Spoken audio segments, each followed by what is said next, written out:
Valve Corporation adalah perusahaan raksasa developer game asal Washington DC, Amerika Serikat. Half-Life, Counter-Strike Go, Portal, dan Dota 2 merupakan game-game paling sukses dari Valve Corporation. Valve Corporation juga pemilik dari platform Steam yang merupakan aplikasi distribusi game terbesar di dunia. Ada sejarah panjang pada perusahaan tersebut. Bagaimana Valve yang awalnya hanya pengembang game memutuskan untuk menjadi distributor game dan menjadi yang terbesar di dunia. Ayo kita dengar kisahnya.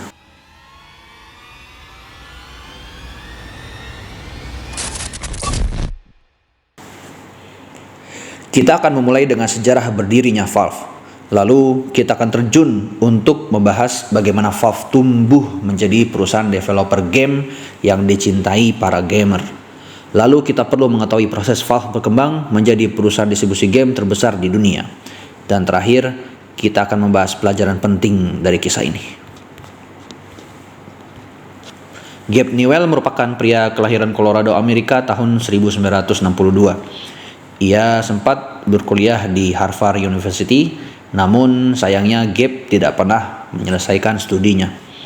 Lalu ia mulai bekerja di Microsoft pada tahun 1983. Gabe bersama kolega kerjanya yakni Harrington terlibat proyek besar Microsoft saat itu. Salah satunya mengembangkan sistem operasi Windows. Mereka bersama timnya meraih sukses dengan keberhasilan proyeknya saat itu. Pengalaman itu menjadikan Gabe dan Harrington belajar banyak tentang seluk-beluk bisnis software. Apalagi di bawah kepemimpinan Bill Gates yang merupakan salah satu insinyur terbaik dunia saat itu. Gabe dan Harrington digaji sangat tinggi di Microsoft. Namun, sang maestro ingin menciptakan masterpiece-nya sendiri. Gabe bersama Harrington memutuskan untuk keluar dan mendirikan perusahaan yang mereka namai Valve. Valve mulai beroperasi sebagai LLC yang biasa digunakan perusahaan kecil di Amerika. Kantor pertamanya berada di Kirkland, Washington, berjarak 8 km dari kantor Microsoft. Game pertama yang Valve ciptakan adalah Half-Life.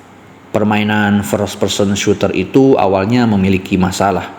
Bukan masalah ada pada gamenya, tetapi masalahnya bagaimana cara Valve untuk mendistribusikan game yang telah mereka buat. Nama mereka tidak dikenal saat itu.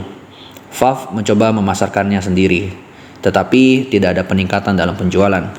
Valve pun mulai mencari distributor game yang bersedia untuk memasarkan game yang mereka buat. Valve akhirnya berhasil membujuk Sierra Online untuk mendistribusikan game pertama buatan mereka pada November 1998. Game pertama Valve itu sangat sukses. Jutaan unit Half-Life terjual, yang membuatnya menjadi salah satu game legendaris hingga saat ini. Kesuksesan itu tidak membuat Valve terburu-buru untuk membuat game baru. Ada peran Valve yang sangat unik dalam mengembangkan game pertamanya itu. Valve mendorong komunitas modding untuk mengembangkan mod dari Half-Life. Mereka bahkan merilis software development kit atau SDK dari game itu secara gratis.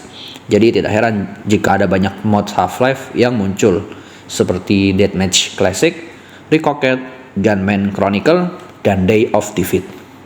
Tidak berhenti sampai di situ, Valve bahkan rela membantu beberapa kreator untuk menyempurnakan mod mereka. Inilah salah satu alasan mengapa para gamer akut begitu mencintai Valve. Mod untuk Half-Life begitu beragam, sehingga ada mod yang kemudian dikembangkan menjadi game yang sama sekali baru. Salah satunya adalah Counter-Strike, yang dikembangkan oleh Min Lee dan Jess Cliff. Versi beta dari game tactical shooter itu dirilis pada tahun 1999. Dengan cepat, game tersebut mendapatkan banyak pemain. Melihat hal ini, Valve justru merangkul Min Lee dan Cliff untuk bergabung ke perusahaan mereka. Hingga 1 tahun kemudian, Counter-Strike 1.0 dirilis. Saat itu, popularitas game tersebut sudah bisa menyaingi game-game dari franchise ternama seperti Halo dan Call of Duty. Sekarang, Counter-Strike Global Offensive adalah salah satu game e-sport paling populer di dunia.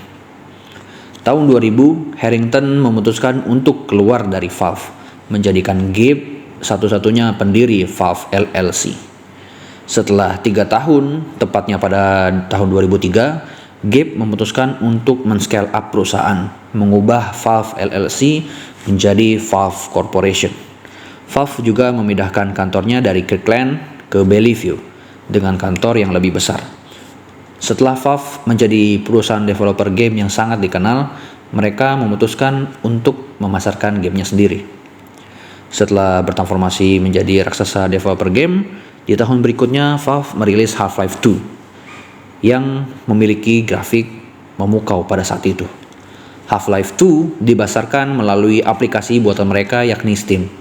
Game ini pun meledak di pasar dan terjual hingga 12 juta kopi. Valve mulai menyadari adanya peluang. Valve ingat kesulitan mereka dalam mendistribusikan game buatannya dulu. Valve ingin memanfaatkan platform Steam yang awalnya dibuat dengan tujuan untuk para pemain mengunduh update dari game, menjadikannya sebagai platform distribusi game digital di PC.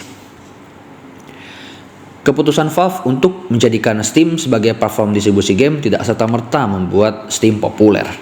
Karena pada awalnya Steam memiliki banyak masalah. Salah satunya tampilannya yang tidak mudah dipahami dan banyak game yang crash pada platform tersebut. Steam pun menjadi cemoohan para gamer. Tapi bukan Valve namanya, kalau tidak mengayomi gamer dengan baik. Seperti biasanya, Valve menghadirkan perbaikan yang konsisten. Steam yang awalnya dirasa menyulitkan gamer menjadi platform yang paling membantu para gamer. Bagaimana ceritanya? Pada tahun 2005, Valve mulai membuat perjanjian kerjasama dengan developer lain untuk mendistribusikan game mereka melalui Steam. Katalog game di Steam pun menjadi semakin banyak. Bisnis Steam terus tumbuh seiring dengan bertambahnya developer yang beralih ke model distribusi digital.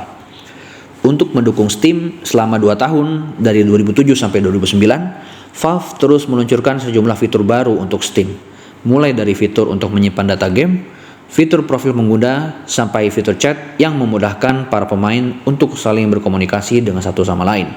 Sekarang ada banyak hal yang bisa kita lakukan di Steam, mulai dari membeli konten buatan pengguna di Steam Workshop, membeli aplikasi non-gaming, sampai mendukung game yang ada di Steam Greenlight. Pada tahun 2010, antarmuka Steam dirombak, membuat tampilannya jauh lebih baik. Antarmuka yang user-friendly, keamanan, dan fitur yang beragam, semua ini menjadikan Steam sebagai marketplace utama untuk game AAA dan game indie di PC. Steam juga berhasil menarik puluhan juta pengguna, menjadikannya sebagai aset terpenting dari Steam dan Valve. Sumber pemasukan Steam berasal dari potongan yang mereka ambil dari pendapatan game yang dijual melaluinya.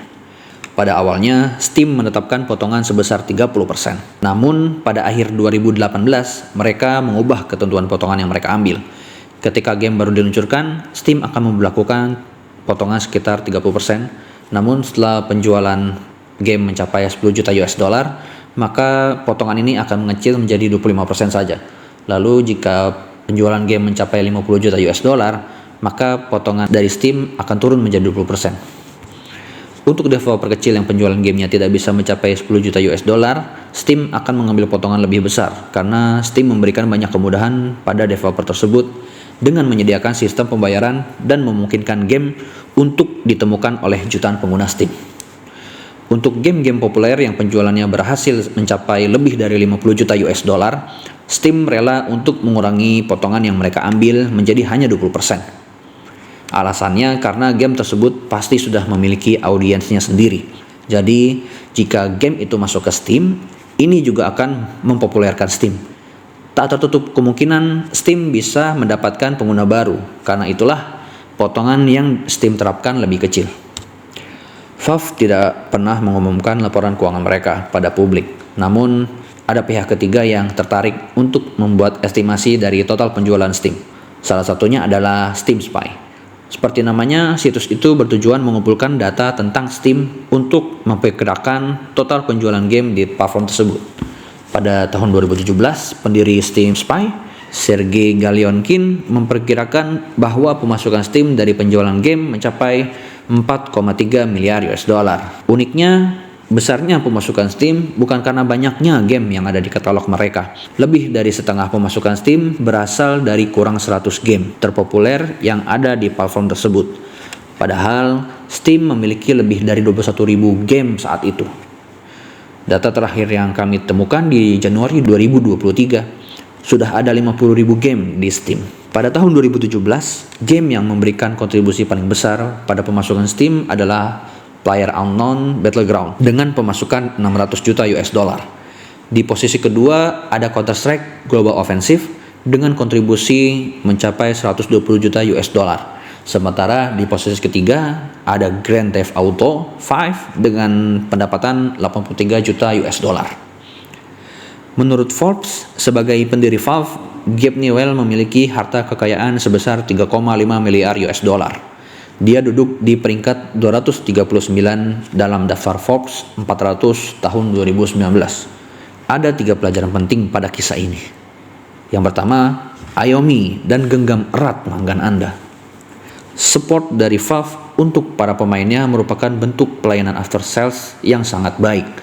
Dukungan penuh Valve kepada para modder game Half-Life salah satu bentuk pelayanan developer game yang sangat jarang kita temukan. Keseriusan Valve untuk menggenggam erat pelanggannya menjadikan Valve begitu spesial di hati para gamer. Yang kedua, berikan kekuatan penuh Anda untuk pelanggan. Valve sangat dipercaya gamer karena konsistensinya dalam menciptakan game terbaik untuk para pelanggannya. Kita bisa lihat hingga hari ini, game Half-Life masih terus dikembangkan. Sequel terbaru Half-Life ada Half-Life 3 Alyx yang masih menjadi kartu andalan Valve Corporation hingga saat ini. Yang ketiga, pelajarilah kesulitan Anda, atasi dan lihat peluang di baliknya. Satu hal yang menarik dari Valve adalah bagaimana perusahaan tersebut berevolusi. Valve membuat platform distribusi game yang baru saja memecahkan rekor jumlah pengguna aktif bersamaan terbanyak. Platform ini dulunya lahir dari kesulitan Valve sebelum namanya dikenal seperti sekarang. Saat ini, Valve memanfaatkan peluang tersebut menjadikan dirinya sebagai distribusi game digital terbesar di PC.